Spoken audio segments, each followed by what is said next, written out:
Thank you. Thank you for taking this course. Thank you for caring enough about yourself and about Thailand and the people there to learn to speak the language. I've always said that people who take tour buses in Thailand are there to see the things, but the people who learn to speak the language are there to know the people. It's a different experience if you know the language. And I am here to help you with it. And I'm the guy who everybody says, if that guy can do it, you can do it. Ladies and gentlemen, that's me. I'm that guy. And I've done it. I'm here to help you do it. It'll be a wonderful, rewarding, fulfilling experience for you. So again, I want to say thank you. So let's look at the word thank you, or the phrase thank you, because it's something that you're going to want to say pretty quickly once you're there. I'm sure someone's going to do something like help you with your luggage or give you a ride or something. Since you're probably not reading Thai yet, and you do read English, we've got a hybrid here in the middle. This romanization is a rough approximation of what it says up on the top. Hopefully you've seen the class I did already on tones, because Thai is phonetic, just like English, and there are tones that will change the sounds of the words. It's called a tonal language because they rely so heavily on the tones. One tone can make one word mean 5 different things. It's not terribly difficult, it's just different, okay? And if you do what I ask of you, you will find great success, and you'll find that it's not nearly as daunting as you thought it might have been. Let me just take a moment and look at these tones with you, okay? Since we read left to right, the tone markers are kind of written left to right too. So that one is pointing downwards, right? Kop. And that's how you would say it. Kop.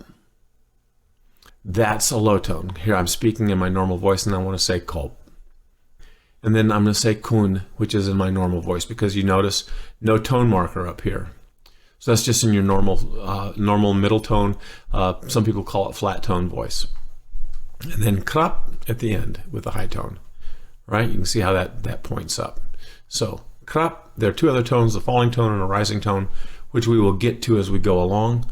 But right now, kop, kun, krap is how you would say this. Kop, kun, krap. ขอบคุณครับขอบคุณครับขอบคุณครับ Now, men and women speak many different words.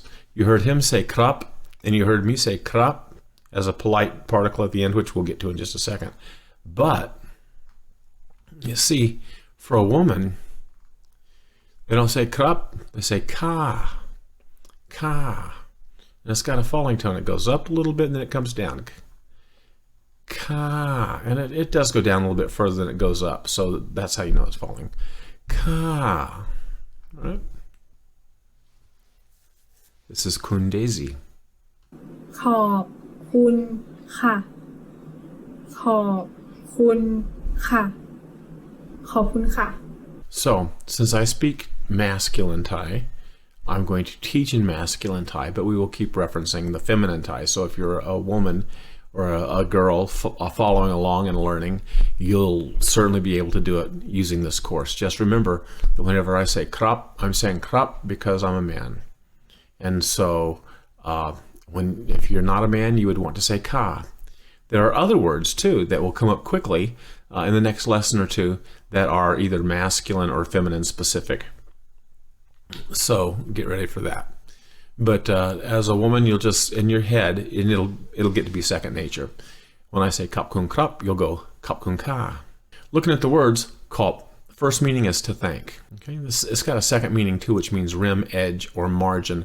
But neither I nor any of the other instructors are going to even approach that. Okay, we're going to say thank 1,000 times, or you will.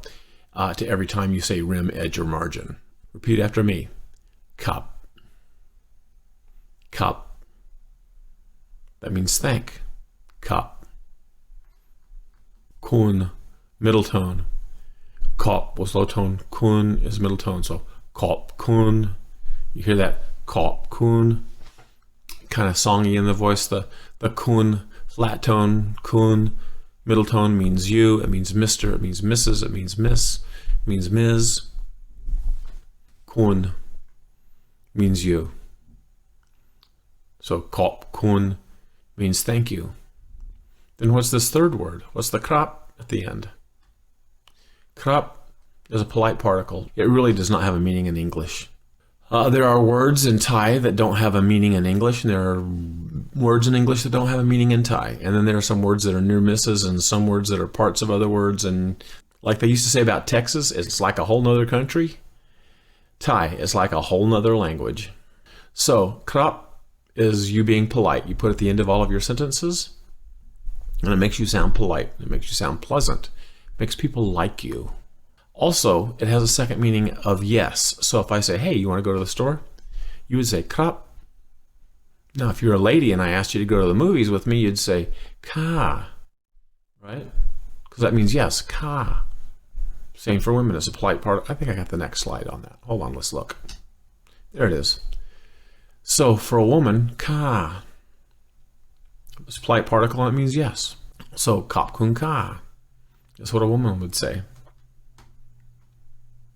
Now let's listen to these guys say it without it written so that you have to use your ears more.